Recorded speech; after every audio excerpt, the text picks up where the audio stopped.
toujours ce dimanche 15 août 2014, je voudrais parler de l'enseignement astrologique, et plus exactement l'histoire de l'enseignement astrologique en France depuis, oui, depuis les années 60, disons, depuis même les années 50. Parmi les pionniers de l'enseignement astrologique, il faut signaler Claire Sant'Agostini, qui a notamment, enfin, elle fait référence dans son ouvrage Initiation à l'astrologie globale, d'un cours qu'elle donnait pendant l'hiver 1953-54,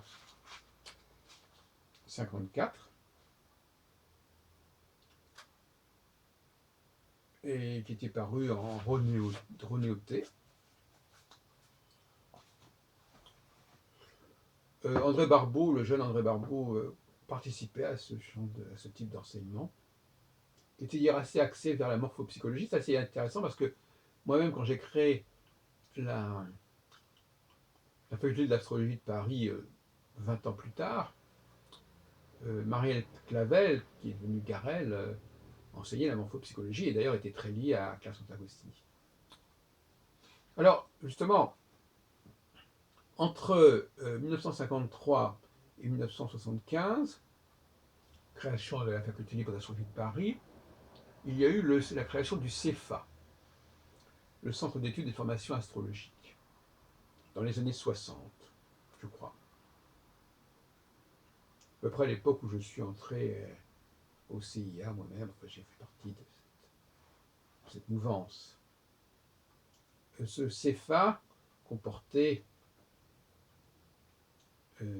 un certain nombre de professeurs: Paul Colombet, Régis Drouet, Jean-Pierre Nicolas, Jacques Berton, je crois, qui étaient très différents les uns des autres. Et je ne sais pas très bien si les élèves devaient suivre les cours des quatre ou bien s'ils suivaient les cours de l'un ou de l'autre. C'est pas très clair. Alors, le CEFA va fonctionner à peu près normalement pendant une dizaine d'années. Et au milieu des années 70, il va y avoir une crise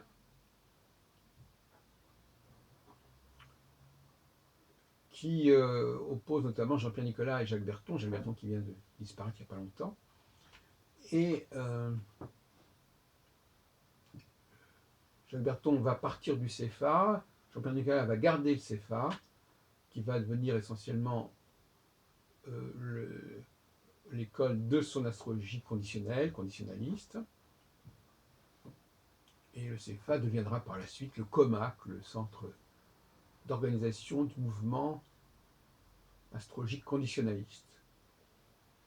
On travaille à l'utilisation du mot mouvement astrologique, qui est le nom de mon association, qui est créée en 1975. Le mot mouvement astrologique d'ailleurs était très utilisé, puisque Barbeau, en 1955, parle du mouvement astrologique. Donc quand j'ai utilisé le mot mouvement astrologique, c'était une idée assez judicieuse. Ce qui fait que quand on parle de mon association, on dit le mouvement astrologique, on ne sait pas si on parle des astres en général ou de mon association en particulier. C'est le mouvement, le move, si on veut. Alors, cette création de la faculté libre d'astrologie de Paris s'est faite dans le cadre même du mouvement astrologique universitaire fondé en juin 1975, et elle avait une structure qui a fonctionné à peu près pendant une vingtaine d'années, de façon continue, jusqu'au milieu des années 90. Je ne peux pas dire, je me souviens plus très bien, 94, probablement 93, 94.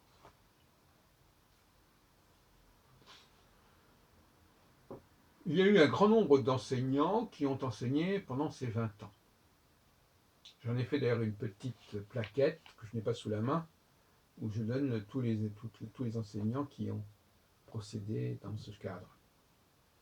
Mais la première équipe est restée particulièrement dans ma mémoire, puisqu'on la connaît sous le nom de ABC, Aubier, Bonny-Belluc, Clavel. Donc je m'étais entouré de 3 femmes, plus âgées que moi, qui, qui se...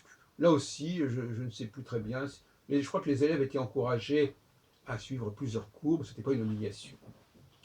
En tout cas, Catherine Aubier donnait des cours. Ça a commencé à l'église américaine Quai d'Orsay. Puis après, c'est passé au FIAP, Fouillin, qui est un centre d'accueil de Paris, de la rue Cabanis dans le 14e, près de l'hôpital Sainte-Anne. Et il y avait donc Jacqueline Bonny-Belluc aussi, qui avait son astrologie à elle. Et puis, il y avait Marielle Clavel, qui, dont je viens de parler tout à l'heure. Et donc, elles avaient toutes les trois un enseignement à donner dans le cadre de la FLAP, la Faculté libre d'astrologie de Paris. Et puis après, on s'est installé en 79 rue de la Providence. Et là, on avait une salle de cours, donc en permanence, n'est-ce pas, au rez-de-chaussée, qui est d'ailleurs la salle où je vous parle maintenant, la salle de la Bibliotheca Astrologica. Et là, se sont succédés un grand nombre d'enseignants sur une vingtaine d'années. Et il faut dire que nous avions une grosse demande de cours d'astrologie. Je me souviens très bien de cette époque. Les gens téléphonaient en disant voilà, je suis des cours d'astrologie, etc. Ça passait par les pages jaunes. On faisait aussi des campagnes d'affichage sur les réverbères. Aller suivre les cours à rue de la Providence, etc. Enfin, donc on avait beaucoup de demandes de cours et il fallait donc trouver des professeurs. Et donc moi je contactais des gens comme ça en leur disant vous voulez bien enseigner chez nous. Bien entendu c'était pas gratuit, ils étaient payés pour faire ça. Donc on a recruté pas mal de monde. Dans certains cas c'était d'ailleurs des anciens élèves de l'école. D'autres cas c'était des gens qui avaient un bagage en astrologie mais qui n'avaient généralement pas enseigné l'astrologie. Donc on peut dire que quelque part la faculté d'astrologie de Paris c'était aussi une école normale, une école de formation d'enseignants. On n'en parle plus beaucoup aujourd'hui, mais il faut quand même rétablir les choses. Pendant 20 ans, on a quand même été un lieu très important de formation d'astrologues et d'enseignants en astrologie. Bon, comme vous savez très bien, beaucoup de ces gens-là, beaucoup de gens qui suivent ces cours ne deviennent pas professionnels. Bon, c'est un problème. Alors, je laissais aux enseignants à peu près faire ce qu'ils voulaient. Quels sont les enseignants qui m'ont le plus marqué, qui me reviennent en mémoire? Je vous dirais comme ça en vrac, il y a eu Chantal Depoux, qui a beaucoup enseigné chez nous dans les années jusqu'au milieu des années 90, je crois. Il y a eu Frédéric Caillard, que je revois souvent. Il y en avait aussi des cours d'astrologie par correspondance, qui étaient tenus par Daniel Giraud. On a beaucoup de photos de ces différents moments. Moi-même, j'ai donné des cours d'astrologie aussi, à ma façon.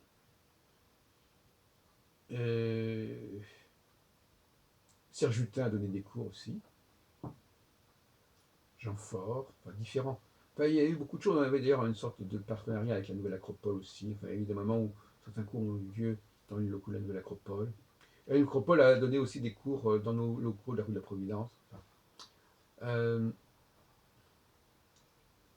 bref, il y a eu la faculté d'astrologie de Paris et le centre de la rue de la Providence ont joué un rôle important dans l'enseignement de l'astrologie en France dans les années 75, 80, 90, 95. Et ensuite, à partir de 89, 90, il y a eu une autre structure qui s'est créée sous l'égide à l'initiative de Solange de Maïnel, je crois, qui s'est appelée l'Agapé et qui a également été constituée d'un collège d'enseignants dont a fait partie Yves Lenoble, on peut citer aussi Martine Barbeau, il y a pas mal d'enseignants qui se sont également, qui ont également travaillé dans ce cadre-là, et je ne sais pas où ça en est actuellement.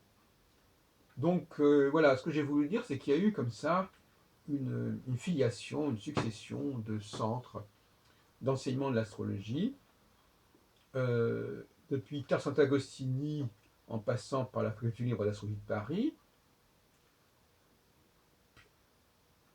et surtout en passant par le CEFA, puis ensuite de la Faculté d'astrologie de Paris vers l'AGAPE, l'association des astrologues professionnels. Je crois que ça s'appelle comme ça.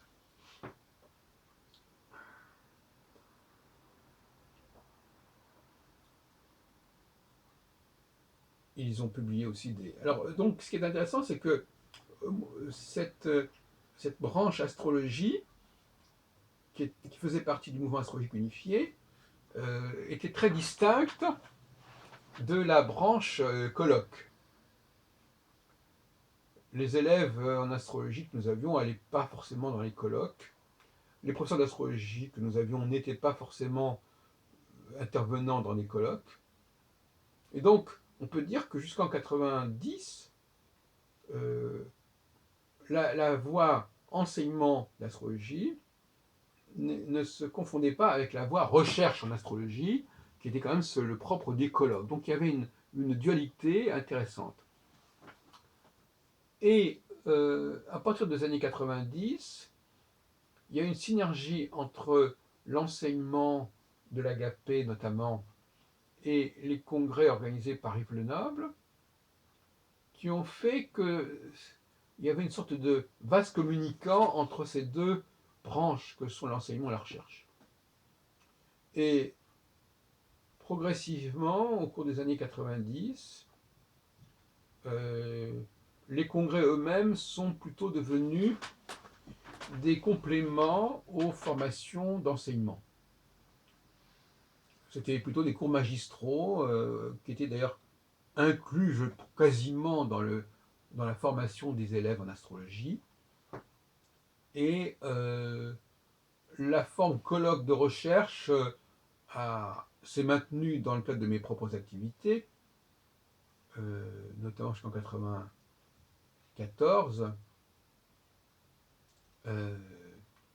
notamment aussi en province. Et ensuite, bon, les colloques ont repris à partir de l'an 2000. Enfin, il y a eu une petite éclipse de mes activités entre 95 et 2004, avec comme exception le point de l'année 2000 avec 2 congrès. Et puis après, depuis 2004, il y a eu des tas de congrès que j'ai organisés ou qui ont été organisés. Bon, on ne va pas rentrer dans le détail, mais je veux dire par là que l'un des grands problèmes actuellement, c'est effectivement le fait que les congrès sont devenus essentiellement ils s'adressent essentiellement à des élèves en astrologie qui sont passés par les formations existantes, avec l'idée que l'intervenant devait exposer des choses qui pouvaient être utiles aux élèves, etc. Et avec un nombre assez limité finalement d'intervenants. Mais surtout, ce qui me gêne le plus, c'est le rôle très faible des discussions, des débats dans les congrès organisés par Yves Le Noble et par la suite avec Catherine Gestas. Ces gens-là n'ont pas le sens du débat, le sens de la vraie table ronde, de la vraie polémique, parce que justement, ils en sont arrivés à l'idée que l'astrologie était un langage, qu'il fallait l'apprendre, qu'il fallait s'y mettre, et que elle avait en quelque sorte passé le stade de la crise de croissance, si on peut dire, et qu'on n'allait pas revenir sur des crises identitaires de qu'est-ce que l'astrologie, quelle astrologie, pourquoi l'astrologie. Voilà, donc quelque part, on a tourné la page de la recherche astrologique pour aller vers une chose sérieuse qui est l'enseignement de l'astrologie.